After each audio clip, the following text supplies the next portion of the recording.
Саламатсыңар балдар, кыргыз тили сабагыбызга кош келиптирсиңер. Бүгүн биз силер менен ташымал темасын өтмөкчүбүз. Алгач сабагыбызды баштаардын алдында сабакка бүгүн төмөнкүдөй максат коюп алалы. Кыргыз тилиндеги сөздөрдү туура ташымалдоо, анын өзгөчөлүгүн үйрөнөбүз. Сөздөрдү муундарга ажыратып алабыз жана ташууга машыгабыз. Берилген көнүгүүлөрдөн сөздөрдү муундарга ажыратуу менен ташымалдоо эрежесине ылайык бир саптан экинчи сапка ташууга машыгабыз. Сабаттуу жазууга, адабий тилдин нормасында сүйлөөгө көнүгөбүз жана тарбияланабыз.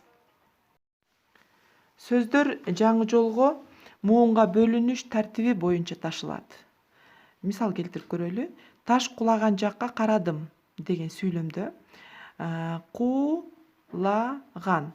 Бул жерде кулаган деген сөздө 3 муун турат. Биз куу деп туруп, анан лаган деп ташысак болот. Же болбосо куула деп туруп, сызыкча коюп туруп, жаңы жолго ган мүчөсүн алып өтсөк болот. Ал эми жакка деген сөздө жак, анан ка дегенди жаңы жолго алып ташыйбыз. Карадым. Бул жерде 3 муун, бул жерде да ка деп туруп, радым деп ташысаңар да болот. Кара деп туруп, анан дым деп ташысаңар дагы болот. Ал эми таш деген биринчи сөз, бул бир муундуу сөз болгон үчүн ташылбайт балдар. Бир муундуу сөздөр ташылбаганын азыр айттым. Сөздөр созулма үндүдөн турса да аны бөлүп ташыбайбыз. Мисал келтирип көрөйүн. Эми өзүң эр жеттиң деген сүйлөмдө эми, өзүң, эр деген 3 сөздү алып көрөлү. Эми деген 2 муундуу сөз, эми деген. Бирок деген үндүү тыбыш болгон үчүн бир тамга менен белгиленип, ал эски жолдо калып, анан ми деп ташысаңар туура эмес болот. Өзүң да ошондой деп туруп, анан кийин зүң деп жаңы жолго ташысаңар туура эмес болот. Себеп дегенде бир муундуу сөздөр эгерде бир тыбыштан туруп, бир үндүү тыбыштан анан туруп калса, аны биз эски жолго калтырып же жаңы жолго алып өтө албайбыз балдар. Дайыма жаңы жолго үнсүз тыбыш менен ташылып өтүлөт. Эр деген бул бир муундуу сөз болгон үчүн аны биз ташууга мүмкүн эмес. Анда эмесе балдар, бүгүнкү азыр калган билимибизди бекемдеп бышыктоо үчүн төмөнкү көнүгүүнү иштеп көрөбүз. 141 көнүгүү. Окуп чыгып түшүнүгүңөрдү айтасыңар жана белгиленген сөздөрдү ташымал эрежеси менен ажыратып жазасыңар деп тапшырма берилген. Гидроэлектр станциясы деген текст экен. Жакшылап кулак төшөп угуп турасыңар. Мен окуп берейин. Гидроэлектр станциясы бийиктен агып түшкөн суунун кубатын электр энергиясына айландырат. Чоң суулар килейген устундарды ширеңкенин чийиндей агызып, чоң-чоң пароходдорду көтөрөт. Ал эми тоо суулары чоң-чоң таштарды тоголото шарагат. Сууда күч көп. Ошол күчтү кантип пайдаланууга болот? Сууну темир, бетон, платина менен бөгөйбүз. Суу өз нугунан көтөрүлүп платинанын тешиктерине түшөт да, атайын орнотулган турбинанын болот кулактарына келип урунат. Ал айланып генераторду жүргүзөт. Генератор электр тогун иштеп чыгарат. Ошентип, бийиктен күч менен шар агып түшкөн суунун кубаты электр энергиясына айланат. Кыргызстанда Нарын дарыясына Токтогул, Үч Коргон, Күрүпсай, Шамалдысай, Ташкөмүр кестери курулган. Азыр Камбар Ата кеси курулуп жатат. Мына балдар, текст менен таанышып алдык. Андагы жаңы сөздөр менен биз таанышалы. Айлантат, вращает, килейген устундар, огромные бревна, нугунан көтөрүлүп, поднимается уровень воды. Текст боюнча анда биз төмөнкүдөй суроолорго жооп берип көрөлү.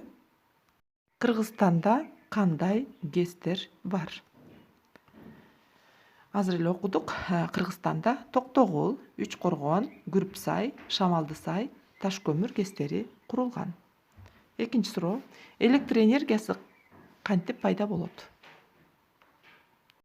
Бийиктен күч менен шар агып түшкөн суунун кубаты электр энергиясына айланат.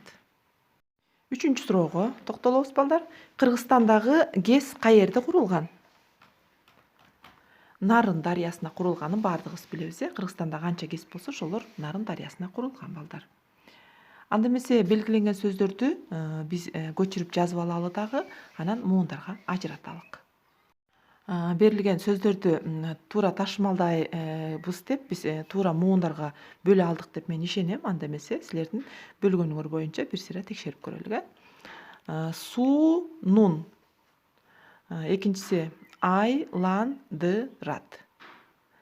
Ай деп туруп ландырат деп ташысаңар да болот. Айлан деп туруп дырат деп ташысаңар болот. Айланды деп туруп рат деп ташысаңар болот. Балдар, мен кийинкилерин ушундай кылып муунга бөлүп окуп кете берейин, силерге түшүнүктүү болсун.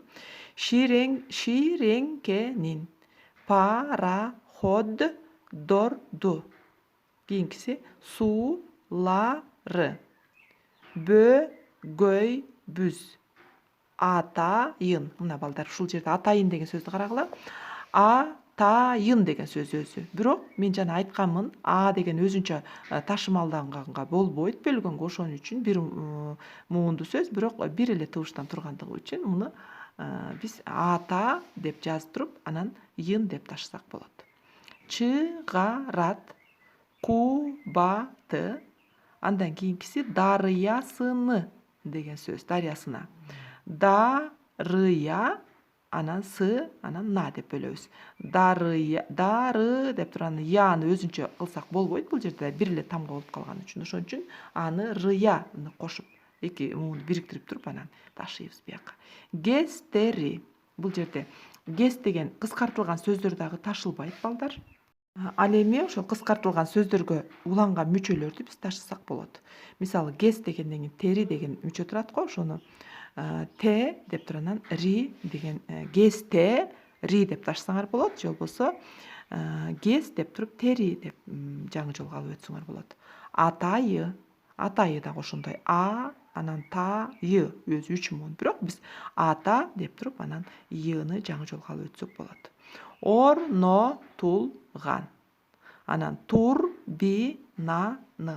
Мына ушундай ташып, ушундай белгилеген болсоңор, демек силер туура ташуунун жолун үйрөнгөн деп мен эсептеймин, азаматсыңар. Мына балдар, белгиленген сөздөрдү дагы ташымалга бөлүүнүн эрежесин үйрөнүп алдык. Анда биз өтүлгөн темалар боюнча алган билимдерибизди бир сыйра бышыктап алалык. Ташымал деген эмне? Эстеп көргүлө. Жанараак деле айттым мен. Ооба, ташымал деген бул сөздөрдүн эски сапка батпай калган учурда жаңы сапка муунга ажыратуу менен ташып жазуу. Бул ташымал болот. Экинчи суроо. Бардык муунга ажыраган сөздөрдү ташымалдоого болобу?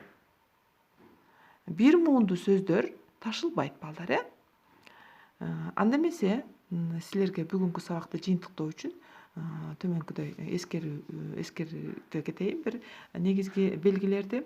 Ташымалдоодо жаңы жолго ар дайым үнсүз тыбыш менен башталган муундар гана ташылат. Үндүү тыбыштар менен ташууга болбойт. Бир тамганы жаңы жолго алып өтүүгө же эски жолго калтырууга болбойт. Баш тамгаларды кыскартылган сөздөрдү ташымалдабайбыз. Эгер ага мүчө уланган болсо, аны жаңы жолго алып өтүүгө болот. Үнсүз тыбыш менен башталса алып өтөбүз. Мынакей балдар, ошентип биз бүгүнкү ташымал темасын дагы толук жакшы үйрөнүп алдык деп ойлоймун. Анда үйгө тапшырма алып алгыла. 142-көнүгүү. Макалдарды окуп чыгып, маанисин чечмелөө жана ташымалдын эрежеси менен ажыратып жазып келесиңер деген тапшырма берилген. Бул жерде бир канча макалдар бар. Мен ошонун биринчи макалын силерге окуп, анан түшүндүрүп, анан ташымалдын эрежеси менен көрсөтүп берейин. Айдаганы бешечки, ышкырыгы таш жарат деген макал экен. Бул жерде эгерде кичинекей эле бир ийгиликке жетишип калсаң, анда сен элдин баардыгына ошону жарыя кылба деген сөз экен да. Демек, барга топук кылып, жокту жок деп баягы ыйлаба деген сөз да. Бардык нерсени сабыр менен күтүп алуу керек деген сөз экен, балдар. Эми муну кантип ташымалдайбыз? Айдаганы. Анан 5 деген ташымалданбайт. Эчки 2 муунга. Ышкырыгы. Андан кийин таш деген ташымалданбайт. Жарат 2 муун экен. Мына ушундай кылып калгандарын дагы жазып, анан кийин ташымалдап келесиңер, балдар. Ал эми бул жерге биз сабагыбызда, кийинки сабагыбызда кайрадан ушул ташымалдандар текшерүү менен макалдарды чечмелеп, талкуулап көрөбүз. Сабакка силер активдүү катышып, айтылган суроолорго көңүл коюп иштедиңер деп мен ойлоймун. Анда эмесе кийинки сабакка чейин сак саламатта тургула балдар.